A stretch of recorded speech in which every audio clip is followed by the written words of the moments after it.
ಮಹಾಭಾರತ ಏನಾಗಿದೆ ಅಂದರೆ ಇಂದು ಮುಂದು ಎಂದೆಂದಿಗೂ ಒಂದು ನಿದರ್ಶನ ಇದೆ ನಮಗೆ. ಏಕೆಂದರೆ ಮಹಾಭಾರತದಲ್ಲಿ ಪ್ರತಿಯೊಂದು ಘಟನೆಗಳು ನಮ್ಮ ಜೀವನದಲ್ಲಿ ನಾವು ನೋಡ್ತೇವೆ. ಅದು ಇವಾಗಲ್ಲ, ಯಾವಾಗಲ್ಲ, ಯಾವಾಗೂ ಎಂದೆಂದೂ ಕಾಲಿಗೂ ಅಮರವಾಗಿದೆ ಮಹಾಭಾರತ. ಯಾಕಂದರೆ ಮಹಾಭಾರತ ನಡೆಯುವುದು ಧರ್ಮ ಮತ್ತು ಅಧರ್ಮ ನಡುವೆ ಯುದ್ಧ. ಅಲ್ಲಿ ಏನಾಗ್ತದೆ, ಪಾಂಡವರ ಮತ್ತು ಕೌರವರ ಕ್ಷೇತ್ರದಲ್ಲಿ ಸೈನ್ಯದಲ್ಲಿ ಸೇರಿದಂಥ ಸಂದರ್ಭದಲ್ಲಿ ಧೃತರಾಷ್ಟ್ರ ಹುಟ್ಟು ಏನಾಗ್ತಾನಂದ್ರೆ ಕಣ್ಣಿಲ್ಲದ ವ್ಯಕ್ತಿಯಾಗಿರ್ತಾನೆ. ಆದರೂ ಕೂಡ ಅವನಿಗೆ ಗೊತ್ತಿತ್ತು ಏನು, ತನ್ನ ಮಕ್ಕಳನ್ನ ಅಧರ್ಮದಿಂದ ನಡೀತಾ ಇದ್ದಾರೆ, ಅಹಂಕಾರದಿಂದ ನಡೀತಾ ಇದ್ದಾರೆ.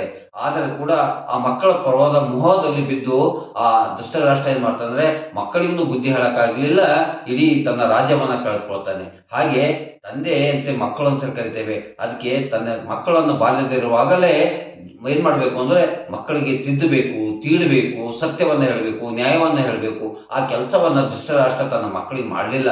ಯಾಕೆ ಮಾಡಲಿಲ್ಲ ಅಂತಂದ್ರೆ ಅವನೇನಾಗಿದೆ ಅಂದ್ರೆ ಈ ಜಗತ್ತನ್ನೇ ನೋಡಲಿಲ್ಲ, ಸತ್ಯವನ್ನೇ ನೋಡಲಿಲ್ಲ. ಅದಕ್ಕೆ ಅಸತ್ಯವನ್ನೇ ತಿಳ್ಕೊಂಡು ಸತ್ಯವನ್ನ ತಿಳ್ಕೊಂಡಿದ್ದ.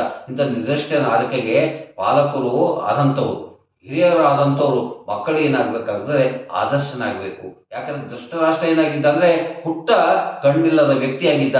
ಆದ್ರೆ ಇವತ್ತು ಅದು ಕಣ್ಣಿದ್ದಂಥ ವ್ಯಕ್ತಿಗಳು ಕೂಡ ಅಜ್ಞಾನ ಕಡೆ ಹೋಗಿ, ಅಧರ್ಮದ ಕಡೆ ಹೋಗಿ ತನ್ನ ಕುಟುಂಬ ಮತ್ತು ತನ್ನ ಮಕ್ಕಳ ಬಗ್ಗೆ ಏನ್ ಮಾಡ್ತಾ ಇದ್ದಾರೆ ಅಂದ್ರೆ ಅಧರ್ಮ ಕಡೆ ಹೋಗ್ತಾ ಇದ್ದಾರಲ್ಲ. ಇದು ಏನಾಗ್ತದೆ ಮಹಾಭಾರತದಲ್ಲಿ ಹೇಳ್ತದೆ, ಅಧರ್ಮದಲ್ಲಿ ಹೋದ್ರಿ ಅಂದ್ರೆ ನೀವೇನಾಗ್ತದೆ ನಾಶವಾಗ್ತೀರಿ, ಧರ್ಮದಿಂದ ಕಡೆ ಹೋದ್ರೆ ಅಂದ್ರೆ ಜಯವನ್ನ ಸಾಧಿಸ್ತೀರಿ ಎಂಬ ನಿರ್ದಿಷ್ಟವನ್ನ ಉದಾಹರಣೆಯನ್ನ ಮಾದರಿಯನ್ನ ಇವತ್ತು ಮಹಾಭಾರತವನ್ನ ನಮಗೆ ಪಾಠವನ್ನ ಕಲಿಸುತ್ತೆ.